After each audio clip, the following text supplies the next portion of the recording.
Hoy tenemos como invitada a una mujer, más allá de su emprendimiento, que quizás lo vamos a tocar, pero vamos a hablar de su proceso de salud, pero más importante que eso, de cómo ha sido su vida como madre soltera. Este segmento es para hablarle a la gente, a las mujeres, sobre todo, a los padres que a veces son solteros, de cuáles quizás son los retos y cómo uno enfrenta esos desafíos y cómo mantiene la fe a pesar de muchas cosas que están pasando a nuestro alrededor. Y teníamos una conversación antes de empezar esta grabación y la vamos a continuar.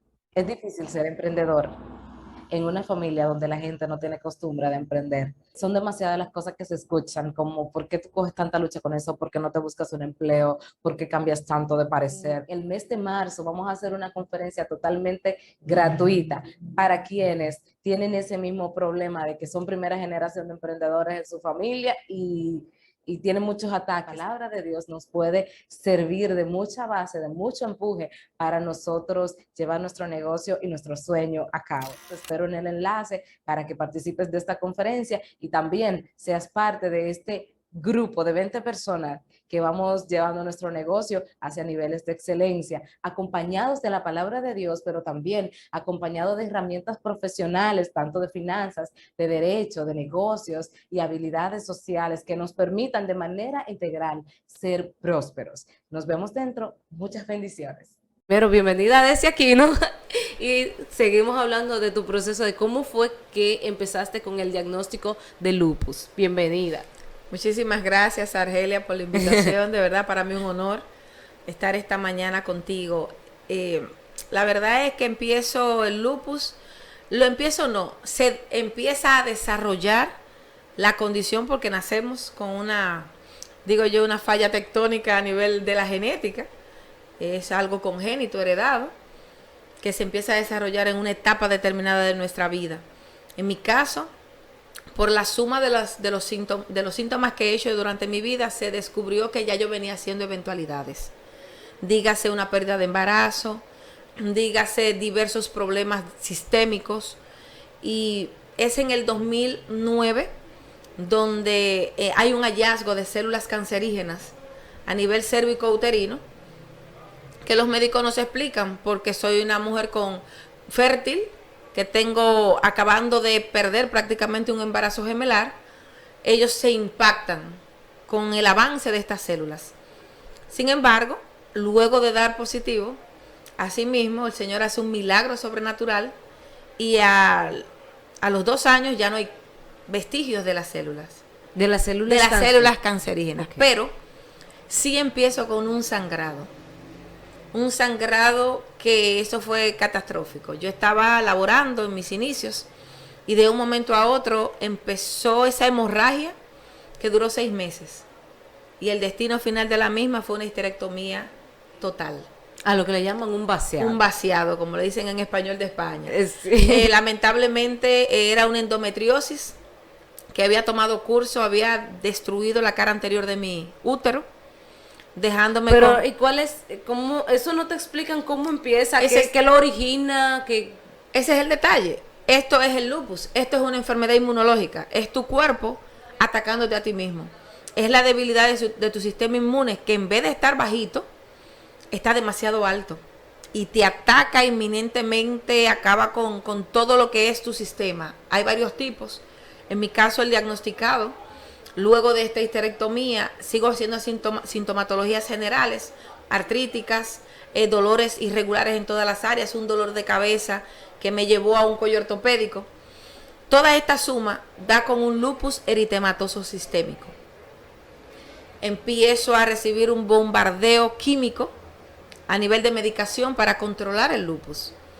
Y ahí entonces se pone buena la cosa, porque se agrava el proceso con la medicación. Empiezo a hacer resistencia a los medicamentos y en el 2015 descubren otra enfermedad inmunológica que viene cargada con daño cerebral por una vasculitis. Uy, más o menos, ¿qué es una en vasculitis? Español, muerte por favor. de pequeños vasos capilares sanguíneos. ¿Dónde mueren? Pueden morir en las piernas, pueden morir donde quiera que hay vasos sanguíneos. Se mueren y se agrupan. El detalle está que a mí se me dañaron en el cerebro. No joda. Trayendo una muerte neuronal consigo y un acid isquémico en el 2015. La suma de toda la sintomatología frena mi cerebro prácticamente en un 70%. O sea, quedo incapacitada. A todo esto hay que decir que ya tú tenías las mellizas. Claro. Tenías 2 hijas. Sí, ya yo tenía, 3 hijas. 3 hijas. Todo el proceso se destapa a raíz de los 8 meses de mi hija más pequeña. Doy a luz, mis embarazos fueron bien riesgosos, fueron bien complicados, pero nadie ataba cabos, nadie relacionaba una cosa con la otra. Si bien es cierto, empiezo a tener esa sintomatología del sangrado a los 8 meses, luego entonces fue algo avasallante. Es ahí donde los médicos en el 2015 me ponen otro tipo de medicación más intensa. En el 2016 soy candidata para un biológico, un medicamento biológico que viene de Europa en transmisión de prueba, con todos los riesgos habidos y por haber. Una contraindicación era el cáncer en la sangre, comienzo de psoriasis, sangrado gastrointestinal, falla hepática. Y luego de pasar la prueba para que me pudieran dar el medicamento, porque hay que entrar a lo que es productos, medicamentos protegidos y de alto costo, okay, de salud pública. Ya yo tenía algunos medicamentos que me habían otorgado. Por mi expediente paso infraganti, o sea, paso sin ningún obstáculo, por mi condición en ese momento. Pero lamentablemente, 1 año y 8 meses después, soy desahuciada clínicamente, con un conteo regresivo de 4 meses específicamente. O sea, te dieron 4 meses. Me mandan a morir para mi casa. ¿Y cuál era la condición en ese momento? Sí. Ya yo tenía entonces el comienzo de psoriasis, que me había... Psoriasis es la piel escamosa, sanguinolenta, que parece que es una caspa, pero es la pérdida, ¿verdad?, del tejido capilar. Ataca también tus articulaciones. En este caso ya yo tenía un sangrado tan fuerte en la parte derecha de mi cabeza que se me había ido el pelo de ese lado. Era solamente el comienzo, pero ya tenía un avance bien significativo. Un sangrado gastrointestinal de 8 meses de evolución. O sea, literalmente yo evacuaba como si fuera una menstruación, sin detenerse. 8 meses pisado, una anemia muy marcada. Aparte de eso, mi hígado, que era el único que no había protagonizado en todo el proceso, mis pulmones, mi corazón, mis riñones, mi estómago, mis huesos, pero nunca el hígado. Lamentablemente el hígado da su toque final y ya no se puede hacer nada más. Es lo que los médicos me explican luego de 5 horas de una sesión médica, donde no se explicaban cómo tantas cosas habían fallado al mismo tiempo. Y tú sigues viva. Y no, tú continuabas. No, yo de pie porque yo fui sola a mi consulta. Yo estaba sola en esa consulta desde las 5 de la mañana levantada, sin desayunarme, esperando ese veredicto. Hacemos un paréntesis en este diagnóstico médico y hablamos de cómo era tú en tu casa, cómo era la relación con los niños, tu trabajo, cómo era ese proceso para la manutención de esa casa. Bueno, en esa casa había una superheroína que uno no le entiende en el momento. Yo lo veo ahora. Dije, definitivamente, no la tenía física la capa, pero espiritualmente había una super capa. La cobertura de Dios en primer lugar, porque entiendo que nada de esto es posible si Dios no está al mando de todas las situaciones. Que siempre creí, no. Al contrario, la mayoría del tiempo me sumí en una super depresión, porque si bien es cierto, trabajé hasta que ya no pude hacerlo, porque fui despedida del trabajo en medio de una licencia médica, porque ya tenía más de 1 año en esta condición y legalmente me refieren que ampara la empresa mi despido. Me quedo sin seguro médico, sin entrada fija, pagando renta, comprando comida, pagando servicios, pagando la luz más alta de mi comunidad, porque no sé en qué va, pero cuando tú decides de verdad tener un poquito de calidad de vida, la luz se dispara. Tuve que cambiar de donde vivía para que me pudieran dar ese medicamento. 17,500 pesos, 17 pastillas diarias 32,000 pesos mensuales de medicación. ¿Y quién buscaba esos 32,000? Oh, bueno, aparte del señor, al principio la empresa cubría el 50% y yo con mi sueldo pagaba el segundo 50%, pero en este caso ya me tocaba a mí hacerlo. Empecé a vender jeans, puse una paletera en mi casa, claro, porque uno no se detiene. En medio del desahucio clínico, en todo el proceso de pérdida después del derrame cerebral, empiezo a estudiar locución, me gradúo con honores de locución, empiezo a estudiar inglés, me gradúo con honores del inglés. No me pregunten muchas cosas en inglés, por favor. Se graduó. Pero me gradué. Dando ejercicio a mi mente. Nunca me detuve. O sea, hacía un tiempo en cama, hacía un tiempo de pie. No te puedo decir que cocinaba, que lavaba, que limpiaba. Eso se encargaban mis hijas.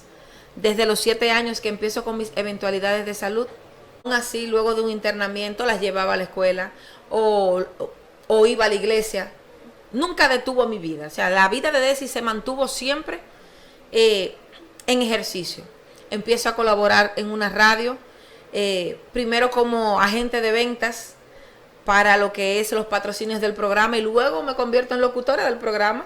Que yo, por cierto, a raíz de ese asunto fue que yo te conocí. Efectivamente, pues en el ejercicio de mi día a día, teniendo que ir al supermercado con mascarillas, con andadores. Con mascarilla, y que se sepa que no estábamos en tiempo de coronavirus. Exacto. Que era por tu condición por mi personal. condición personal, porque la gente me salía corriendo. Entendía que lo que yo tenía se le pegaba, cuando mi mascarilla era protección, porque lo que todo el mundo pudiera tener sí se me pegaba a mí. Sacando de abajo, hinchada, adolorida, extremadamente cansada. Apelo a lo que es la manutención para lo que es la pensión alimenticia de mis hijas. Eso daba una ayuda puntual con lo que ¿Y cuántos años tenían las niñas con el asunto de la pensión? Bueno, eran menor de edad. Ellas empezaron el proceso ya después de 13 años. Empiezo entonces el proceso para lo que es la manutención, porque 13 años antes lo que hice fue coger mucho pique y lucha. Y como ya estaba tan deteriorada mi salud, quería que por lo menos quedara algo puntual para ellas. Siempre el opuesto se lo toma personal, pero en este caso es algo más de sobrevivencia, de cortar lazos, de dejar de coger pique, de dejar de mendigar. Es algo que tú haces, que te ampara la ley. No estoy en contra de que ninguna madre lo haga. De hecho, les recomiendo que por la sanidad de la relación lo haga, porque es un derecho que te asiste. Es algo que es para el amparo de tus hijos. Y poco o mucho llega a suplir una necesidad. Así es. Pero no es que te recostille tampoco y que te acueste. No, porque ya mis hijos reciben esto. En este punto no voy a decir quién fue la abogada de Desi. No vamos a revelarlo. No lo vamos a revelar. Pero tuve una muy buena abogada, una muy buena asesora que me ayudó en el proceso, que me dio claridad en el asunto. Si bien es cierto, esto llegaba a subsanar prácticamente un 30% de todos los compromisos del mes, pero te puedo decir que por encima de la manutención, por encima de la pensión, porque estoy pensionada, con una incapacidad total de salud, producto de la falla cerebral, que cobra el 70% de mi cerebro. Mi pensión son 9,600 pesos, con qué comprar una casa en Malvinas o en Dubái, donde un medicamento te costaba 30,000 pesos, pensionada con 9,000 pesos. No, donde la suma de mis medicaciones era casi $600, 30,000 y pico de pesos, porque el más caro me lo daba el Estado. 1,200,000 pesos al mes de medicación de alto costo, 4 dosis, para que 1 año y 8 meses después el triste final sea 4 meses de vida y contando. O sea, no he dejado de ser cristiana, cabe resaltar, de asistir a la iglesia, de creerle a Dios. Tú pertenecías al coro. Soy parte de la alabanza de la iglesia, ayudo directamente, siempre he ayudado y colaborado a nivel pastoral. Siempre me lanzan atrás la ráfaga, pastora, no, yo ayudo. Pero siempre me ha tocado un ejercicio pastoral que no es el que uno quiere, pero es el mejor, porque ha sido directamente con el pueblo, enseñando, maestra, emprendedora. Entonces, ¿cómo empezó la salud de Desi después de 4 meses de vida? ¿Y qué pasó? Que duraste todavía... Dime, ¿cómo fue que no moriste en esos 4 meses? Que no estás hablando con un muerto. Pues te cuento que siempre Dios llega a tiempo. No llega a tiempo, Él nunca se quita. Él siempre está. Eres tú que lo miras en el momento indicado. Cuando soy desahuciada, nunca se me olvida en el contén del Moscoso Puello, oro a Dios y no pedí salud, no pedí dinero, no pedí nada, solamente pedí tiempo. Le dije, si me quieres conceder algo, concédeme tiempo. Entiendo que tu propósito no se ha cumplido. Y estoy endeudada. Mis hijas no tienen representación. Y mi recuerdo va a ser un problema. Y eso pasa en diciembre del 2018. Empiezan a contar los 4 meses. Y 15 días antes del cumplimiento de este tiempo, me dan una información que transforma mi vida. No creí ni papa de lo que me dijeron. Simplemente me presentaron un producto, me presentaron una empresa. Dije, demasiado bonito para ser verdad. Pero yo te conocí en el tiempo de los 4 meses de desahucio, entonces. Antes. Ah, okay. O sea, todo lo que tú viste de mí, lo viste yo contra el tiempo. Ok. Trabajando, o sea, es que no me le rendí a la enfermedad, no me le tiré, ¿no? Ay, lo que pasa era que escuchábamos a Desi en la radio y la escuchábamos hasta orar por los enfermos, pero Desi está desahuciada casi. Yo estoy más para allá que más para acá, porque el ejercicio de mi fe no debe depender de mis circunstancias. Porque es muy bueno, quizás uno cuando está, ay, que sí, que mira, que hay que tener fe y que todo lo demás, pero ni siquiera yo que estaba ahí, yo no me lo podía creer, que esa que hablaba, la que te contestaba, era la misma que por la mañana había, o el día que andábamos en la audiencia, que tú andabas con tus medicamentos, porque tú no podías andar de que aquí estoy yo. No, y que no fue algo que lo hice por el mal del otro, no, es que ya yo sabía que no tenía claridad en el futuro, no veía más allá de mis narices. Empiezo a pedirle al Señor que me organice la vida. Es ahí donde la pensión es efectiva. Después de habérmela declinado por un error humano, el Señor obra un milagro sobrenatural.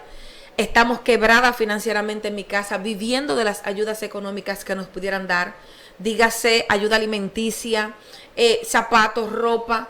A veces duraba una semana sin energía eléctrica, sin gas, sin agua, sin recursos, en silencio, creyendo, mis hijas yendo a la escuela con la frente en alto y el estómago súper vacío, sin esperanza de encontrar nada en la casa, sin poder comprar lo que necesitaba para medicarme. Así llega una oportunidad a mi vida. No la vi como una oportunidad, vi como que era un oportunismo de quien me lo hablaba. Una hermana de la congregación me llama a una reunión en su casa y creo que para venderme, digo, esta es lo que me quieres involucrar. Fue lo que pensé, pero mi estatus pelatus era tan fuerte que el orgullo me cegaba, porque uno se vuelve orgulloso, sin ni uno y orgulloso, ignorante a la vez. Me acuerdo que ese día iba al programa, ya yo sabía que tenía el tiempo encima, solamente Dios y yo, mi mejor amiga, sabía que algo estaba muy mal porque me veía deteriorarme cada día más. De hecho, prácticamente eran los últimos días que iba a ir al programa radial, porque ya no me podía ni parar. Siempre alguien me llevó al programa, algo que nadie escuchaba ni veía. Siempre tenían que llevarme, yo nunca pude ir de que cogiendo vehículo al programa. Y ese día mi amiga me dice, te invito a mi casa a una reunión, voy. Con los últimos 300 pesos que tenemos mi amiga y yo, lo echamos de combustible. Como eso era lo de la viuda, el último chin de harina. De harina y aceite. Vamos, escuchamos la información. No creí, pero quedé como con una incertidumbre, con una desazón. Ella me había invitado 15 días antes. La reunión se da 4 días antes de yo tomar la decisión. Escucho todo, investigo, duré esos 4 días investigando, leyendo, entrando a YouTube, busqué fraude, busqué errores, a ver dónde era que estaban, lo gancho. Decía, Señor, no me quiero apasionar, pero sí esta es la alternativa que me estás dando. Dame la oportunidad y los recursos para aprovecharla. A los 4 días tomamos la decisión con todo lo que había en casa. Me acuerdo que el 2 de abril del 2019 llamé a mi amiga y le dije, quiero lo que me estás ofertando. Aquí tengo todo lo que nos queda en mi casa. Si funcionó, yo sé que Dios me va a permitir recuperar, porque aquí está la renta involucrada, aquí está el teléfono, aquí está la luz, aquí está lo que vamos a comernos este mes. Y si no funcionó, yo sé que no quedó de mí.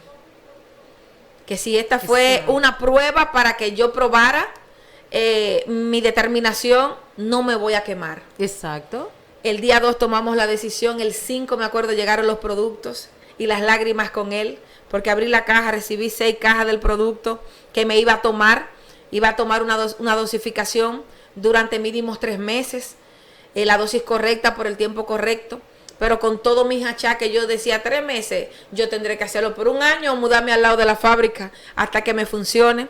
Esa era mi fe. Pues empecé a tomar el producto, hice una crisis curativa a los 3 días, creí que me iba a morir, pero no dejé de usarlo. Le decía a mi hija, prepáralo, dámelo, que esto decalentó el problema, funciona. Y así empecé, hice 9 crisis curativas en el proceso, pero ya a los 15 días estaba en el sur profundo, contando las maravillas de Dios. O sea, ¿y cuántos días era que te quedaban para ya cumplirse los 4 meses? 15 días. Y a los 15 días tú estabas ya yo estaba dando bandazos. Siendo otra. En el sur profundo fuimos a San Juan, a San José de Ocoa, a los ríos de Neiva, fuimos a Asua. Eso fue un tour de 2 días, cuando yo ni sol podía coger. Primera vez que cojo sol, después desde el 2009 hasta esa fecha, estamos hablando del 2019. O sea, casi 10 años. Casi 10 años que no puedo ir a la playa, que no puedo coger sol, que tengo que andar con abrigos, que tengo que andar con sombrero, con gorra, con mascarilla. Ya yo estoy dando bandazo en el interior del país. Fue el comienzo de una nueva historia. Hoy soy paciente de seguimiento anual del mismo hospital que me desahució. No tengo medicación química. No bebo nada que no sea el producto, ya no la dosis con la que empecé. Solamente una dosis de mantenimiento. Me he bebido todo lo que esa empresa tiene, porque entiendo que los productos son extraordinarios. Me dedico a llevar salud y bienestar a todo el que lo quiera. Exacto. Y yo soy testigo que he visto los cambios. Sí, yo he visto los cambios. Y ahora bien, ¿qué tú le dirías a estas mujeres, madres solteras, que no tienen empleo, que quizás también están pasando una situación de salud con respecto a la crianza de los hijos? Porque tus hijas han sido bastante fuertes. Eso tiene que, ¿dónde se fundamenta o cuáles son esas enseñanzas que tú me dices? Tú pudieras decirme, mira, básicamente yo centré la enseñanza en mis hijos en esto y esto. Lo primero fue en el temor de Dios. El primer fundamento en mi casa es la Biblia. O sea, en mi casa yo no tuve ni siquiera seguridad que otorgarle a mis hijas. Porque 7 días interna y ellas en la casa, ahí no hay seguridad. No hay seguridad. Pero entendía que la palabra, la Biblia, es el manual de conducta más completo que tú puedes darle a un hijo. Instruirles para que amen y teman a Dios. Eso fue lo primero. Lo segundo fue apostar a sus capacidades. Mis hijas son extraordinarias no porque las crió Desi, sino porque vinieron con un paquete con dones y talentos extraordinarios que mi papel era ayudarlas a desarrollarlos. He invertido en mis hijas y sus dones y talentos, que la danza, que la música, que el canto, que si le puedo pagar a alguien que le enseñe a cantar, que si le puedo pagar una clase de lo que sea, ahí va a estar Desi, contra esperanza, sin recursos, estericando, emprendiendo todas las cosas que ropa interior, que todo lo antes mencionado, para que ellas puedan tener carácter, disciplina. En mi casa la disciplina no se puede negociar, el orden, que sepan lo que tienen que hacer cuando tienen que hacerlo. Tuvieron que aprender a fregar, a cocinar, a trapear, a arreglar la cama, a arreglar la casa, a tener conciencia de que el limpio no es el que está todos los días limpiando, sino el que mantiene la limpieza. Respeto por los demás. Todo el mundo tiene algo que darte. Todo el mundo tiene algo que enseñarte. No importa la edad que tenga. Mis hijas te tratan de usted. No porque alguien me corrigió. ¿Por qué tus hijas le dicen usted a todo el mundo? Y yo, porque es la manera que ellas tienen de mostrar su respeto. Y aún diciéndote tú, no te faltan al respeto, pero ellas entienden que es como una manera de ella expresarte que tú tienes un lugar especial en su vida. Las hice receptivas. Y les enseñé en cierto modo a defenderse. Tienen que defenderse porque de cualquier yagua vieja sale tremendo alacrán. y para que no les pique a ellas, ¿verdad? Debían estar alertas. Siempre procuré que el amor hacia el prójimo fuera tanto como el que ellas se tienen a sí mismas. Nunca más. Porque nadie da lo que no tiene. Y disfrutarlas. Nosotros vemos películas, nosotros leemos, nosotros oramos. Los devocionales de nosotros son históricos porque ahí hasta cocotazo no hemos dado, pero para mí que Dios le agrada, porque Él concede las peticiones de nuestro corazón. El servicio a Dios, ellas saben que no sirven porque mami les obliga o les impone que deben servir a Dios. Ellas les gusta, les apasiona. Y esto es lo que yo entiendo que nos ha dado resultado. Emprenden igual que yo, han tenido negocio desde pequeña, que venda de jugo y masita, que atendieron la paletera y se la comieron también, cabe resaltar. Hoy emprenden junto conmigo, son mis socias de negocio, tienen una visión de futuro extraordinaria, están ya ingresando lo que es el área universitaria y agresivas me han salido las 12 con el tema de lo que quieren estudiar, pero ahí está mami. No soy mamá y papá, quiero aclararte eso. No soy mapa como la gente dice, yo soy mamá. Que esto es una porquería. Yo soy mamá, es que no doy para otra cosa, no puedo dar para más. Ya soy simplemente mamá, que el lugar de su papá está ahí. Agradezco en sobremanera a Dios por el papá de mi hija más pequeña, que ha tenido funciones de segundo papá, no biológico, de crianza, está ahí siempre con ellas. Agradezco a Dios por el papá de mis hijas, porque está ahí para ellas, quizás no como uno quiere, como madre, ¿verdad? Uno que quiere que ellos estén ahí, pero Él ha estado ahí, y ese amor, ese espacio, yo no lo toco, no puedo quitarles a ellos el derecho de ser lo que son sus papás. Yo soy mamá y punto. Sí, porque eso, qué bueno que lo resaltas tú, que a veces las madres solteras pecan de decir, porque yo soy padre y madre. No, usted está asumiendo un rol que no le corresponde y por eso siente tanto compromiso, tanta responsabilidad, porque tú estás haciendo algo que no te corresponde hacer. Entonces, tu mensaje final, yo, quería compartir esta historia con la gente. Quería compartirla con las madres solteras, con los padres solteros, con los que son emprendedores, porque tú eres una emprendedora que no esperaste sanarte para emprender, sino que en medio de, porque la vida es, yo siempre, bueno, en el libro creo que lo mencioné, que es en presente continuo, es viviendo, haciendo, amando. No es que yo lo voy a hacer o que yo lo hice, es ahora, lo que tú estás haciendo ahora. Entonces, tu mensaje final para nuestros espectadores de nuestro canal de YouTube, que aprovecho ahora y les pido que se suscriban, o les invito a suscribirse a nuestro canal. Estamos creando un contenido así de conversaciones, más que otra cosa, porque uno aprende muchísimo, y más de ustedes que tienen, aunque sean 2 o 3 años más que uno, algo uno le tiene que sacar a esta gente. Qué linda. Bueno, qué mensaje que llegue al alma. Lo primero es eso, mirar arriba. No es decir yo creo en Dios, es creerle a Dios en todas las circunstancias. No siempre vas a estar arriba. Muchas veces vas a estar abajo y con muchas cosas encima. Pero no es quejarte porque estás abajo. Yo decidí vivir para glorificar a Dios sin tiempo, sin dinero, sin salud, con miles de compromisos, con la muerte detrás, pisándome los talones, con fatiga, con depresión, con muchísima angustia, con miedo. Decidí seguir adelante porque lo mejor estaba delante de mí, no detrás. Tuve que cerrar ciclos, tienes que cerrar ciclos, no puedes dejar tantos frentes abiertos, porque entonces te vas a perder en el propósito. Debes tomar una decisión y ser responsable, tener constancia, determinación.